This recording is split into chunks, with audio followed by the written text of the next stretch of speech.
em outubro de 2020, com o primeiro caso realmente de surto de lactococcus em tilápia. E ele aconteceu no estado do Mato Grosso, com uma mortalidade acumulada de 15% nesse sistema de produção, o que é bastante considerável.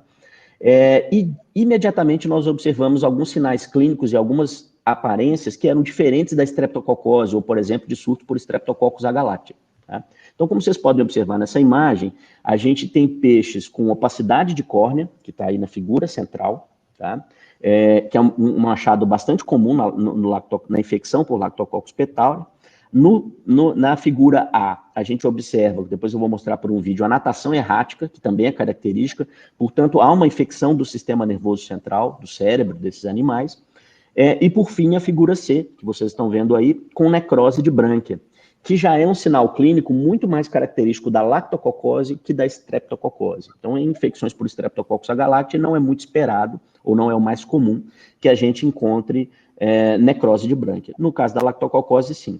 Só lembrando que esses sinais clínicos são todos muito parecidos entre os streptococcus. Então, não é possível, do ponto de vista clínico a campo, a gente conseguir fazer uma diferenciação assertiva. Tá? São pequenos detalhes e pequenas diferenças e que podem até variar entre as fazendas e as propriedades. Então, nesse caso, há sempre uma necessidade do diagnóstico laboratorial para a gente conseguir realmente separar o que é a lactococose da streptococose.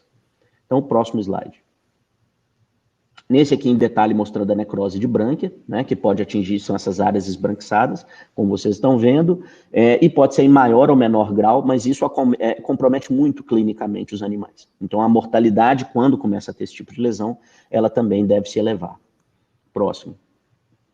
Aqui no vídeo a gente tem mostrando uma imagem de um tanque, né, na ocorrência desse surto, com animais letárgicos. Então, existem animais que eles estão saudáveis aí, tá? Mas animais que também estão letárgicos, se afastando um pouco do cardume de peixes, natação errática, que é um quadro característico da lactococose, que também versa um pouco com a temperatura elevada, né? Então, períodos de verão também a gente já observou que a frequência vai aumentar, assim como ocorre nas streptococoses. Próximo. Essa é uma outra imagem mostrando mais detalhadamente em alguns tanques, como vocês podem ver, a natação errática, né? Que é um quadro que inicialmente a gente sempre associa aos streptococcus, né? Na época de verão, ainda como fator predisponente, mas que também é aplicável tão quanto aos surtos de lactococcus. Tá? Próximo. E uma coisa muito importante do ponto de vista epidemiológico é que, inicialmente, a gente observava a presença de lactococcus e também de alguns streptococcus nessas propriedades. E, posteriormente, como a gente vai mostrar isso ainda mais à frente, a gente começou a ter casos e surtos onde só o Lactococcus garvei era isolado ou, na grande maioria dos animais examinados, com a presença do Lactococcus, nesse caso, desculpe, petauri. Estou usando aqui o termo garvei, mas não é o correto, tá? Bom, a partir disso que eu mostrei aqui, nós tivemos duas perguntas a serem respondidas muito importantes para caracterizar a relevância dessa doença. Primeiro, qual é a espécie de lactococcus causadora dos surtos no Brasil? E segundo, qual é a capacidade patogênica ou o potencial patogênico dessa bactéria para a tilápia do Nilo? Então, essas duas perguntas aqui a gente tentou responder nesse artigo científico que foi publicado. Então, próximo, Santiago.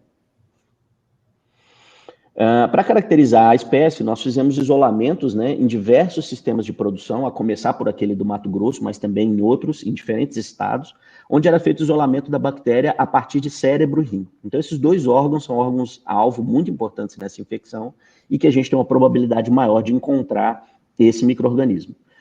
Também, cérebro e rim é o mesmo utilizado, por exemplo, para o diagnóstico de streptococcus, né? Então, isso é uma característica em comum. Posteriormente ao isolamento dessas cepas bacterianas, nós fizemos uma análise por MALDI-TOF, que é uma técnica de espectrometria de massa para a identificação de bactérias, e também o sequenciamento do gene GIR-B. Tá? Uma coisa bastante interessante é que quando usamos o MALDI-TOF, não é possível por esse equipamento fazer a diferenciação das duas espécies. Então, usando a análise de MALDI-TOF, sempre o diagnóstico será Lactococcus garvei.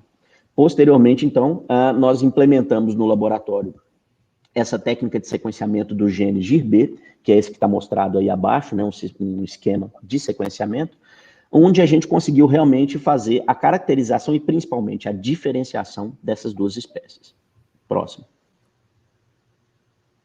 Então aqui a gente já tem derivado daquele trabalho, uma árvore filogenética do sequenciamento do gene GIR-B de amostras de lactococos isolados no Brasil. E como vocês podem ver aí nessa figura, que é uma árvore filogenética, nós temos aí no canto superior dessa figura uma chave azul que mostra o conjunto de cepas isoladas de diferentes fazendas no Brasil, do qual foi caracterizada a espécie Lactococcus petauri. Então a gente conseguiu demonstrar por meio dessa análise que o Lactococcus petauri é preponderante no Brasil, é o que mais ocorre, e a partir daí a gente precisava também estudar a importância da patogenicidade deles.